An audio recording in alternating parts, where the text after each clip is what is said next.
Just here at my neighbour's house, they've had a little accident and their washing machine door has ripped off the hinges here. Given their circumstances at the moment, they're looking for a repair rather than buying a new door.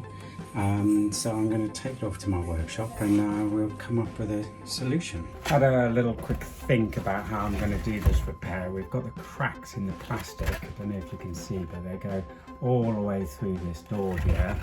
And we've got all of this which is broken out here.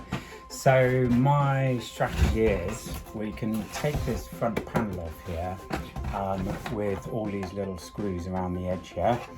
And then my strategy is going to be, as a nice permanent fix, I'm going to find a piece of plate metal and I'm going to cut it that can fit over there, and then I'll have another piece that I can put over there, and then I can use rivets to rivet the metal to the plastic, and then use an epoxy resin just on the gaps and on the inside to form the shape and also glue it all together, so it's both riveted and glued. So that's where we're going to go next.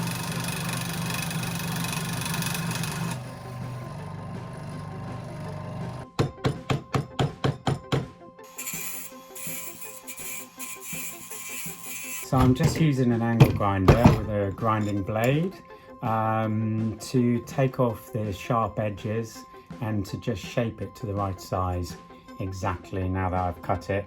And then I will go over finally with a bit of sandpaper. Because it's aluminium, it's quite soft, but could have been the same with some galvanized steel.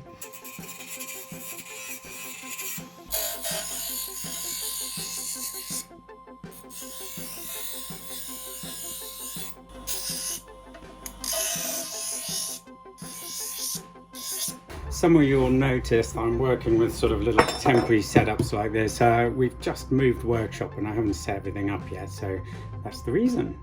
So here we have it. So we've got the fix that we're trying to do. I've made a aluminium plate to go on the top, and then I've made little marks to show where in the aluminium I want to drill my holes. And I've also made another little plate just to go on the side here, and I've just beaten them into a round shape just with a rubber hammer. I used a rubber hammer just because I didn't want to mark the aluminium any more than it needs to be. Now just going to drill these holes, and these are going to be for the rivets. We'll rivet it on and then I'll take it off and I'll do the epoxy resin from the other side. So I've got my metal plates all ready to go. I've marked the holes up where I need to drill the holes for the rivets, and we're ready to start riveting. Happy days. So I've decided to go for gluing this on. This is all scratched up and cleaned with, the aluminium is all ready to go. It's got the holes in it, and I've positioned it and drilled one hole into the plastic. I've decided to just put a polymer glue, which is like Fix-All or CT1, there's lots of different polymer glues, on the back. But before I've done that, I've cleaned the aluminium, cleaned the grease off the aluminium with an acetone cleaner. I've also used a rasp and scoured it all up to get a good fixing on that. I've run sandpaper over the plastic here as well, just for good measure, and made sure that's very clean. And now we're ready for our first rivet. So here we go.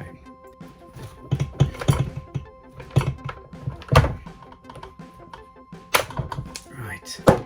Rivet gun's a bit problematic at the moment, but so now we have the first rivet in. We can just drill the holes for the other rivets, pop them in, and then we can just clean the extra glue off with some builder's wipes, or just anything you like really. On this project we've got the 2 hinges from the washing machine just coming in, and I've just marked them up where they need, where we need a cutout of this aluminium. I've cut this out on our lovely scroll saw that me and Arthur have just been given by my lovely uncle. Old school scroll saw. It's a beautiful thing. We've refurbed it and it's working wonderfully. But if you haven't got a scroll saw, the best way to cut something like that out is going to be with an angle grinder. Unfortunately, you do need some tools to do this job. Now that we've installed all our rivets in these positions, this is all looking quite sort of Mad Max, isn't it? The fix, which I'm kind of liking about it. If you want to have a look at my video, long form video on all about rivets and how to use them, then just go to my subscription page and you'll find it there under long form videos. And now we're just going to flip this over and have a look at what we've got here. So this plastic has all been held in place nicely. The hinges actually just fit in these little slots here. You can see these little rounded off slots. They're a little bit damaged. The whole thing's now being held quite nice and tightly by our aluminium fix, but I just don't see any reason not to just drop in a bit of epoxy resin and shape it into those shapes, so that these bits of plastics, which are slightly broken as you can see, just get sort of held together again and we have a much longer fix. The other side of the hinge just slots into, there we go, so it's in there. So it's like a sort of a tube that slots in, and then the door just rotates around that tube. So on this side, this part of the door, it's still in fairly good shape. It's just mostly this cover. So let's do that now. Let's get some of the epoxy resin in there and shape it. The epoxy resin is in. I don't know if you can see it, but just in those areas you can see how it was really needed. Some, like that one there, is really quite exploded. It's all nice and solid now, so I'm going to just screw this all back together again and fit it to the washing machine, and we're away. So it's all a bit tight here, but you can see the hinges are back into the door. All the little screws all the way around are back in, and my Mad Max washing machine repair job is now working nicely. On to the next one.